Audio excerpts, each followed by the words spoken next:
చూస్తే ఉమ్మడి ఖమ్మం జిల్లా వ్యాప్తంగా వానలు విస్తారంగా పడుతున్నాయి. ఎడతెరిపి లేకుండా కురుస్తున్న వర్షాలకు ఏజెన్సీ ప్రాంతాల్లో వాగులు వంకలు పొంగి పొర్లుతున్నాయి. గోదావరి దాని ఉపనదుల్లో భారీగా వరద నీరు చేరుతుండటంతో భద్రాద్రి వద్ద నీటి మట్టం అంతకంతకు పెరుగుతోంది. వానలతో సింగరేణిలో బొగ్గు ఉత్పత్తి నిలిచిపోయింది. దీనిపై మరింత సమాచారాన్ని మా ప్రతినిధి సాంబశివరావు అందిస్తారు. గడిచిన 4-5 రోజులుగా కురుస్తున్నటువంటి భారీ వర్షాలతో ఖమ్మం, భద్రాద్రి కొత్తగూడెం జిల్లాలలో అన్ని వాగులు వంకలు కూడా పూర్తి స్థాయి నిండిపోయినటువంటి పరిస్థితి కనిపిస్తుంది. ముఖ్యంగా గోదావరి పరివాహక ప్రాంతంలో పెద్ద ఎత్తున వర్షపాతం నమోదవుతుంది. దీంతో గోదావరి పరివాహక ప్రాంతంలో ముఖ్యంగా భద్రాద్రి కొత్తగూడెం జిల్లాలో ఉన్నటువంటి ఏజెన్సీ మొత్తం కూడా వానలకు తడిసి ముద్దవుతుంది. అన్ని వాగులు వంకలు కూడా నీటి ప్రవాహంతో కలకల్లాడుతున్నటువంటి పరిస్థితి కనపడుతోంది. భద్రాచలం దగ్గర కూడా గోదావరి వరద ఉధృతి క్రమంగా పెరుగుతూ దగ్గర 40 అడుగులకు చేరువలో ఉన్నట్టుగా అధికారులు చెప్తున్నారు.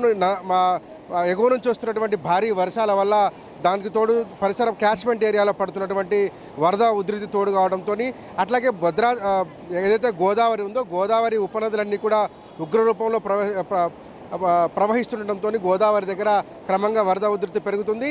ఈసారి అంటే ఇప్పుడు జూలైలో వచ్చినటువంటి వరదలు 40-41 అడుగుల వద్ద ఆగిపోతాయనేటువంటిది ఒక సిడబ్ల్యూసీ అధికారుల అంచనాగా ఉంది. తాళిపేరుకు వస్తున్నటువంటి వరద నిన్న 82,000 క్యూసెక్ల దాకా వచ్చింది. ఇవాళ అది ఒక్కసారిగా 49-48 పడిపోయినటువంటి పరిస్థితి కనబడుతుంది. ఫ్లక్చువేట్ అవుతుంది, కొంచెం పెరుగుతూ తగ్గుతూ వస్తున్నటువంటి పరిస్థితులు తాళిపేరు దగ్గర కనపడుతున్నాయి. ముఖ్యంగా శబరి అట్లాగే దాని ఇంద్రావతి నదులు కూడా ఉధృతంగా ప్రవహిస్తున్నాయి. మిగతా నదులలో కూడా కొంత ఇప్పుడిప్పుడే వర్షం వస్తున్నటువంటి పరిస్థితి నేపథ్యంలో వరద అంతా వచ్చి కూడా గోదావరికి చేరుతూ ఉంది. ఇప్పటివరకైతే గోదావరి పరివాహక ప్రాంతంలో ఎక్కడా ఎలాంటి సంఘటనలు జరగలేదు. ఒక మనుగూరు దగ్గర ఒక దగ్గర చేపల వేటకెళ్ళినటువంటి ఒక వ్యక్తి, అట్లాగే వాజేడు మండలంలో చేపల వేటకెళ్ళినటువంటి ఒక ఇద్దరు మాత్రం మృత్యువాత పడ్డారు. దాంతోపాటు వాజేడు నుంచి ఛత్తీస్గఢ్ వెళ్ళేటువంటి రహదారి మీద టేకులపల్లి దగ్గర భారీగా వరద నీరు చేయడంతో తెలంగాణకు అట్లాగే ఛత్తీస్గఢ్కు వెళ్ళేటువంటి రహదారిని తాత్కాలికంగా నిలిపివేసి అక్కడ రక్షణ బోర్డులు ఏర్పాటు చేసినటువంటి పరిస్థితి కనబడుతుంది. ఇక ఇల్లందు ఏజెన్సీలో కూడా వాగులు వంకలన్నీ కూడా పెద్ద ఎత్తున పొంగి పొర్లుతున్నాయి. మసివాగు పొంగుతూ ఉంది. అట్లాగే కిన్నెరసానికి సంబంధించినటువంటి వాగులన్నీ కూడా పొంగి కిన్నెరసానికి కూడా భారీగా వరద వచ్చినటువంటి పరిస్థితి కనిపిస్తుంది. ఇవాళ కొంత వరద తగ్గింది. నిన్న మొన్న 15,000-20,000 క్యూసెక్ల వరద వచ్చినప్పటికీ కూడా ఇప్పుడు కేవలం 2-3 క్యూసెక్లకే వరద పరిమితమైందని చెప్తున్నారు.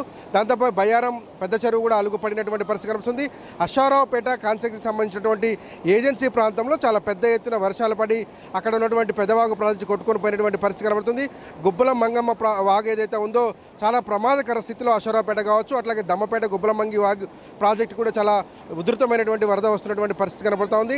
భద్రాచలం దగ్గర అయితే స్థిరంగా ఉంది. గోదావరి 40 అడుగులకు చేరుకొని తర్వాత తగ్గుముఖం పట్టేటువంటి అవకాశం ఉందని చెప్తున్నారు. అయితే అంతా సర్దుకుంటుంది అనుకున్నటువంటి పరిస్థితిలో వాతావరణ శాఖ చెప్పినటువంటి ఒక వార్త ఇప్పుడు ఆందోళన కలిగిస్తుంది. రాబోయే 2-3 రోజుల్లో భారీ వర్షాలు ఉంటాయని కూడా వాతావరణ శాఖ హెచ్చరిస్తూ ఉంది. ముఖ్యంగా ఖమ్మం, భద్రాద్రి కొత్తగూడెం జిల్లాలకు ఆరెంజ్ అలర్ట్ జారీ చేసింది. దాన్ని బట్టి చూసినట్టు కనుక ఒక మోస్తరు వర్షం పడేటువంటి అవకాశం ఉంటుందని కూడా చెప్తున్నారు.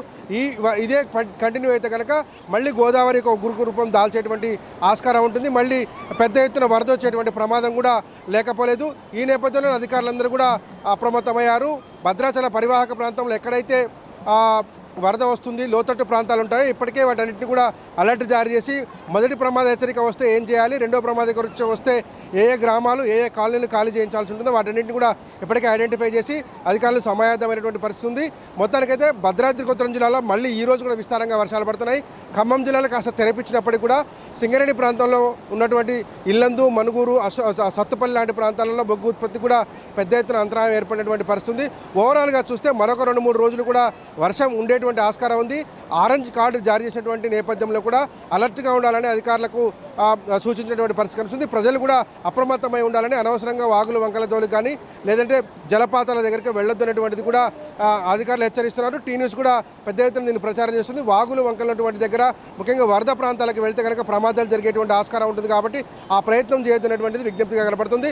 రాబోయే 2-3 రోజులు కూడా వర్షం ఇదే రీతిలో ఉంటే కనుక భద్రాచలం మొదటి, రెండో ప్రమాద హెచ్చరికను కూడా చేరుకున్నటువంటి ఆస్కారం కనపడుతుంది. ఇది తాజా పరిస్థితి. విడుదల నారాజుతో సాంసరా టీ న్యూస్, ఉమ్మడి ఖమ్మం జిల్లా.